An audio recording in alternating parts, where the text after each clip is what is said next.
অবস্থা আপনাদের এখানে এখন? আমাদের এখানে জলে একদম পিছনে, আমাদের বাড়িতে যাওয়াই যায় না, যাওয়া গেলে বুক সমান জল। আর কটা হাঁস মুরগি আছে সেই এই জলের মধ্যেই রয়েছে। আপনারা যেও নৌকায় দেখতে পারেন, আমাদের কোনো অসুবিধা নেই। যে কীভাবে রাখবো, আমি কিছু একটা তাঁবু পালি, তারপর একটা তাঁবুর মধ্যেই ওই হাঁস মুরগিগুলো একটু রাখতে পারবো। এটা আমার বিশাল সমস্যা। কাজকর্ম কিভাবে চলছে? কাজকর্ম চলছে? ইনকাম হচ্ছে? আমি ওই একবার একটু রান্না করি, আর কিছু করতে না। চলছে এখন? না চললেও আর কি করা যাবে, চালাতে তো হবে। একবার খেলে তো দুইবার খেতে হবে, আর করতে হবে কি, এভাবেই তো চালাতে হবে। আর কি, সংসারে বাঁচাতে গেলে তো করতেই হবে। রানী মূলত হ্যাঁ, রানী সম্বল।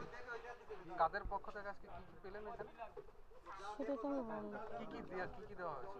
এখানে চাল দেওয়া হয়েছে 5 কিলো, জল দিয়েছে আর তাবু দিচ্ছে।